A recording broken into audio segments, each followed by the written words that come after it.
Wabarakatuh. Waalaikumsalam. Alhamdulillahirrabbilalamin. Wassalatu wassalamu ala asyrafil anbiya wal mursalin wa ala alihi rasulillah ajma'in. Alhamdulillah, apa kabar semua?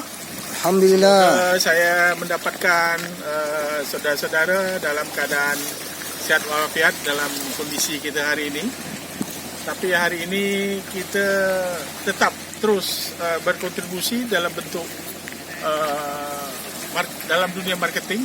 Salah satu yang akan kita bahas hari ini adalah ada 4 kata kunci untuk kita memakai ilmu marketing ini untuk bisnis. Ya. Yang pertama itu mungkin banyak di antara kita kalau kita misalnya bicara tentang marketing, empat hal ini kita sering lupa. Padahal 4 kata ini, ya, 4 tahapan ini itu semua kita sudah paham. Yang pertama itu adalah kita berbisnis, ya, kita berbisnis. Pertama, pernah nggak kita mempertanyakan produk kita ini dikenal atau tidak? Nah ini, ya, kita hari ini selalu berpikir bahwa produk kita ini sudah dikenal orang. Apalagi kalau misalnya bisnis kita ini mungkin ya bisnis franchise, mungkin menggunakan nama orang, menggunakan produk-produk yang sudah dikenal dan lain sebagainya. Tapi satu hal, kita tetap mempertanyakan dimanapun kita berada, dimanapun usaha kita itu mau kita bina, mau sukses, pertanyaannya adalah produk kita dikenal atau tidak? Produk kita dikenal atau tidak? Sebagai contoh sederhana seperti ini. Misalnya saya hari ini ada di Kabupaten Karimun, ya, Kabupaten Karimun. Dulu masih masuk Provinsi Riau, tapi sejak 2003 sudah masuk Provinsi Kepri. Saya SMP di Tanjung Balai Karimun, SMA di Tanjung Balai Karimun. Kemudian sampai menikah pun orang tua masih Tanjung Balai Karimun. Pertanyaannya, orang Karimun kenal saya atau tidak? Nah, itu seperti itu bahasa dia. Jadi artinya apa? Dalam segala hal, dalam setiap saat, setiap waktu kita harus mempertanyakan, ya, orang kenal tak dengan produk kita? Ya, orang kenal tak dengan produk kita? Nah, jadi jangan selalu beranggapan bahwa orang dah kenal dengan produk kita, ya kan? Orang dah kenal dengan produk kita. Kita ambil contoh sederhana, ya, produk-produk yang sudah lama aja.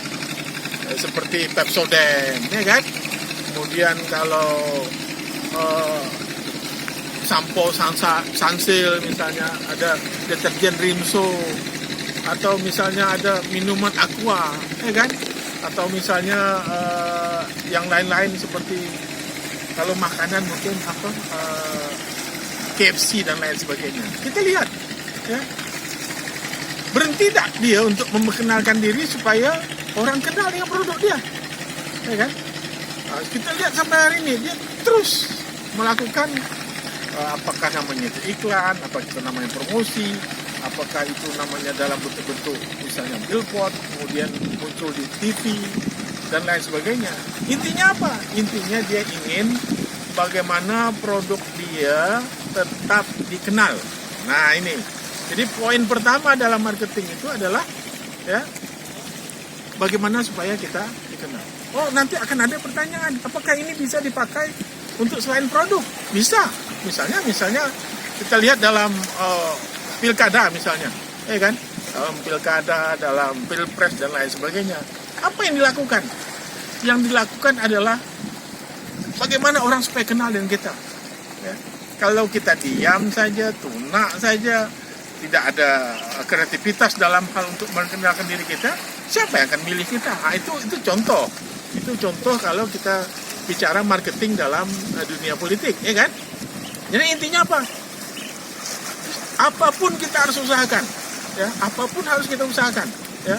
Dengan berbagai cara yang halal, ya. Supaya apa? Supaya orang kenal dengan kita. Nah, itu kunci pertama dalam marketing, ya. Bagaimana orang kenal dengan kita, orang kenal dengan produk kita, kemudian kalau sudah kenal, nanti masuk tahap kedua. Nah, tahap kedua nanti akan kita lanjutkan ke depan insya Allah. Terima kasih. Mohon maaf. Assalamualaikum warahmatullahi wabarakatuh.